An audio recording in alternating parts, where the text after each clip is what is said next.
Yeah.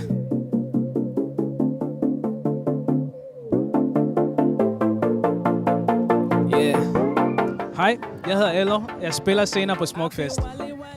Hello and welcome to Dynaudio Unheard. My name is Christopher and I'm your host. He makes music to inspire and motivate, to share the ups and downs. And ELO follows through on that promise with his captivating music and personality.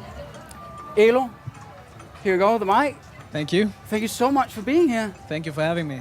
We just saw your recording session in the studio. Yeah. How was it? It was pretty scary. Yeah. Actually, scary but fun at the same time because, you know, when you're in the studio normally you don't have like 100 people looking at you. But I thought it was good. Yeah. It was actually fun to like record in front of people and having well-known producer like help you through it. So it was a scary experience but pretty good. You're not the first to say that, and it is like one of the previous artists described it as being a fish in a fishbowl, right? Yeah. You're just in there in a closed environment. Everyone is staring. Looking at you, like everyone is looking at you. So that was scary in the beginning, but as we progressed, it got fun and people are cheering you on, and you know, you could just feel the energy from outside. So that was fun. That's cool. Yeah. One of the things that I noticed was that you approached your recording time very differently from some of the other artists. Yeah. And you were kind of dissecting your lyrics a little bit and focusing in. Can you talk a little bit about what it was that you were trying to do? Yeah, well, when I'm recording, I like to like slice my lyrics up into pieces. Yeah. So I'll probably start with the chorus. If the song starts with the chorus, I'll take that, make that good, and then proceed to the verse and then bridge, just slice by slice. And the reason I do that is because then I get to like record the best of the chorus, the best of the verse, the best of instead of just taking one take and then, you know. Yeah, so you really have time to work it through, right? Yeah, you really have time like to work it through. If there's some words that has to be pronounced differently, then you can do that when you work the way I work. Does that come from experience? Have you tried to do it differently before? Or? Yeah, I think it comes from experience. There's been times where I had to record one text, and when I did that, like, and then I messed up a word, then you know you have to start from the beginning again. So this way gives me an advantage that I can do it on my like the way I want to do it. So. And I could imagine that it also gives you a little bit of freedom to play around, right? Yeah, it does. Because, you know, when you start by recording one piece, then all the creativity that you get recording that one piece, you can put in that one piece, you know? So if I'm recording a chorus and suddenly we find that this sounds good, then I can just put it in the chorus. Exactly. Yeah, so you just, while you're recording, you get creativity coming to you at the same time, so... And I think that it was just a really good glimpse into the whole recording process, right? Yeah. Which I could see that the audience out here, they gave you a lot of love. Yeah, they did. That was awesome. That was very good. Like, they had a lot of energy. They were smiling, you know, so it was perfect. I loved it. And ELO, I know that with your music, and just to let everyone know, we talked before, so we've been through a little bit of it, and so I know that you have a huge desire to try and inspire and motivate people.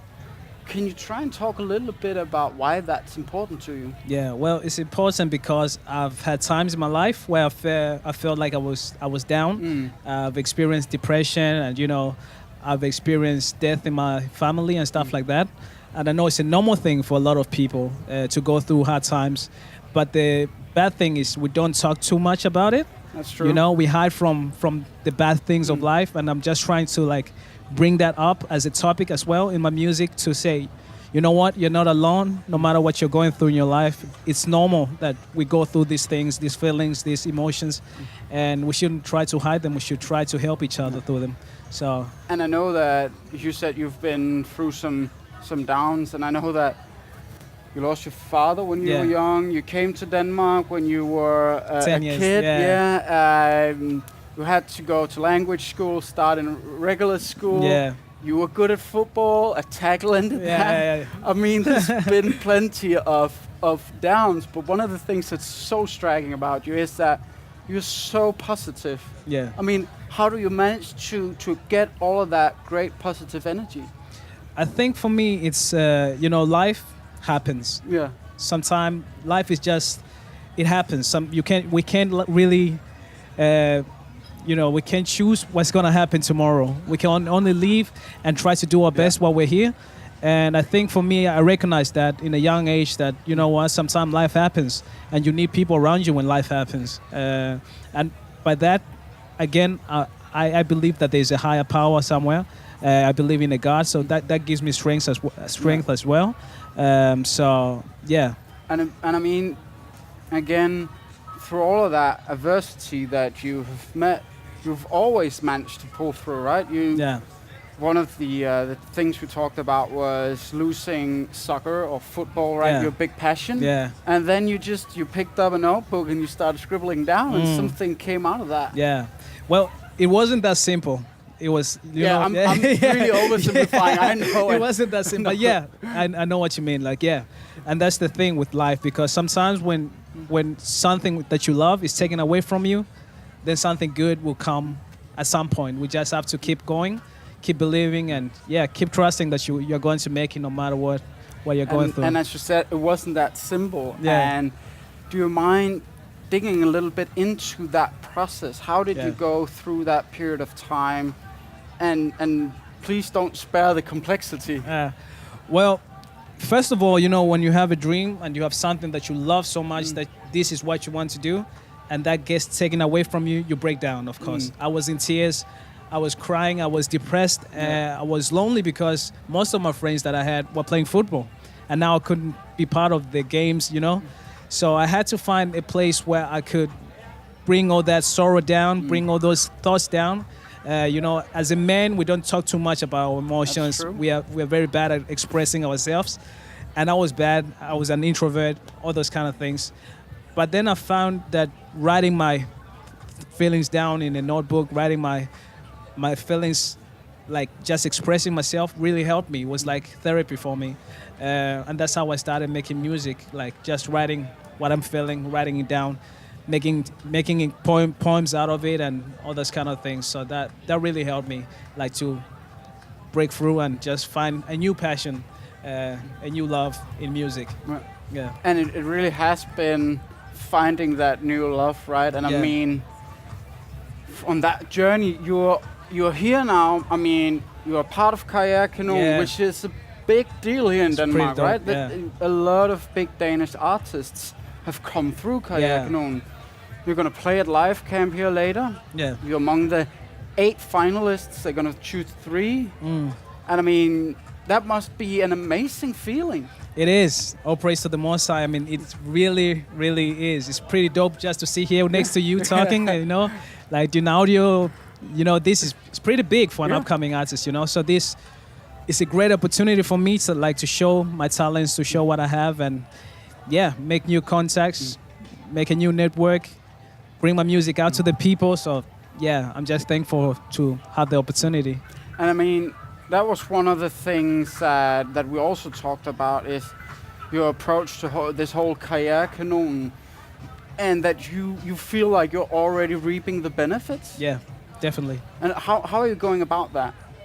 Well, I'm actually just thankful of the opportunity. And when you are thankful of something, you start to look at the positive sides instead of focusing on the negative sides. So right now I'm just looking at the positive sides. I got people, new connections. The people who are playing at Karriere Kanon are now my friends, so we can make music together, and producers that we meet, and just the whole network, the music business in itself. You just get to have a foot in, and that's what all this has given me. So what do you think it would mean for your career if you were chosen among the final 3? I think it would be a really sick thing to happen. It would be pretty good. And I think it will make, not a lot of people know who ELO is, but maybe if I win, I think my name will be somewhere up there for the upcoming in the Danish music business. So it could be nice if it happens. I hope it really happens. You're being a little bit modest now. Yeah. I mean, we were talking about networking. You were mentioning it here again, right? And I think that's a really great part about Karrierekanon. When you start to look into it, it really is something that opens up the music business to you, right? Yeah, it does open doors. It does open, like I said, you get to know people that you never knew. Because as an upcoming artist, it's difficult to like go to these kind of parties and meet people that don't know who you are. But once you're in Karrierekanon, once you're doing this kind of thing, then people start to recognize, oh, it's that kid from Karrierekanon. Oh, it's that kid who was recording in a fish tank. So, so it gives you like, people start to recognize who you are, and that helps a lot. Definitely. Yeah. ELO, I have a final question. Yeah. And it's a little bit abstract. So you have to imagine that somehow we build a time machine. And you could use that time machine to go back to the day you started out with music and give yourself one piece of advice that would make the journey easier. What would that piece of advice be? Wow. I think it would be stop wasting time and get to work. Yeah. I think it would be stop wasting time and get to work, because you have something which is special and that the world needs to see it. Yeah. Perfect. ELO, I know you're playing at Live Camp later. Yeah. It's at 8, right? 8. So, all of you, if you are at Smukfest and you really want to listen to some cool hip-hop, make sure to be at Live Camp at 8 tonight and cheer for our boy ELO. See you later. Hope to see you. Got that chocolate on my mind. Milk and honey, that's the blessing that Moses had to find. So I'm wailing for my life. You don't know that there is more than the TV and the inside and the power you admire.